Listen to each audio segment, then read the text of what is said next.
Greetings from Snake Mountain Boat Works on Friday, October 17, 2025.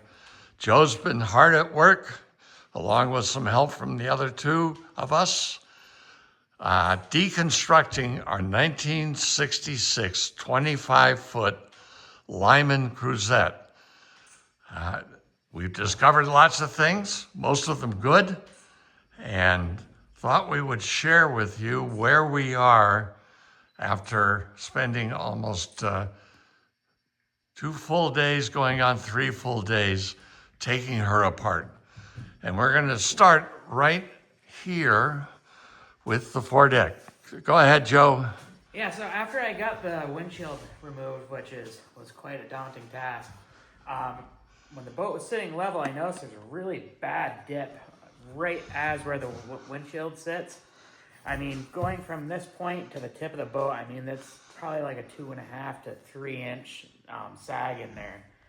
So when I went underneath, the way that this was framed, these two frames, there's a frame right here and a frame right here that run all the way forward.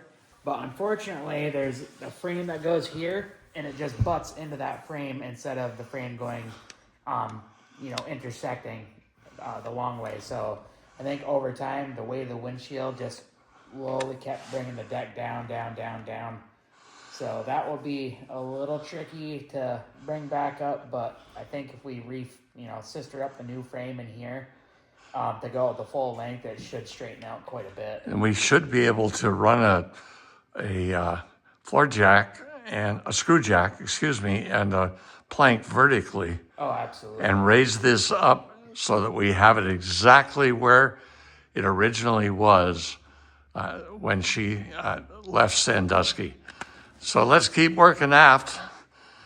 Yeah, and as I got the windshield off and I started taking pictures of everything, but come to realization that it can really only go in one way. But the Helm station, it had a really cool wash sink and an ice cooler chest right built into the countertop with a sink.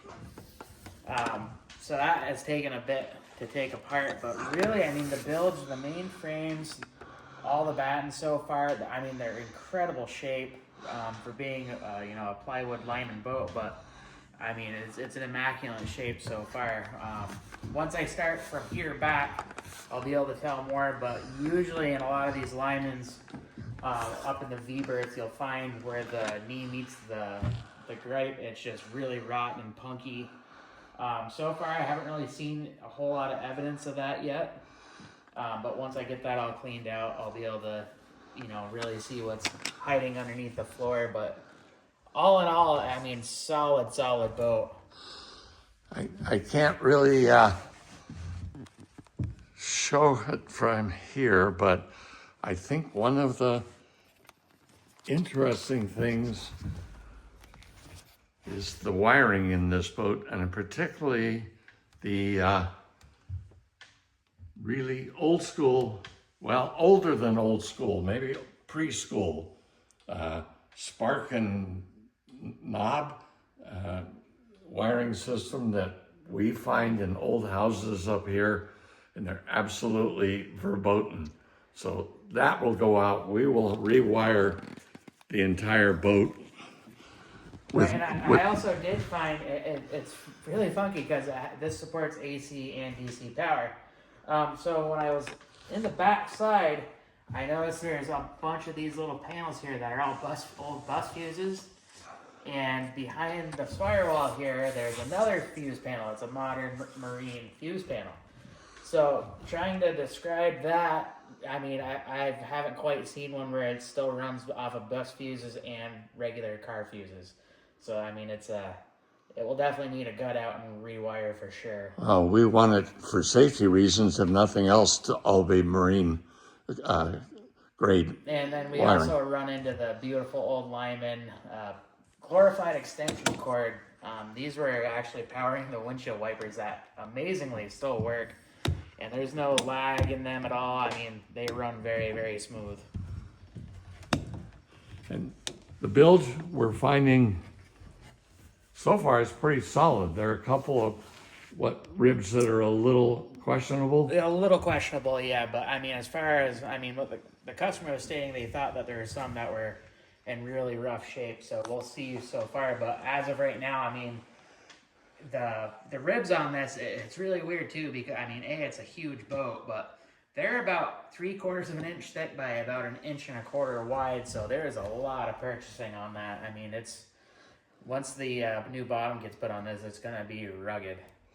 And you're going to completely gut the interior of this so that when we raise her to put her new bottom on, we have the minimum amount of weight possible. Absolutely, and the nice thing about once we get it gutted, and there's 2 build stringers that end roughly just forward of this. So we're actually going to take and pick this whole boat up on all four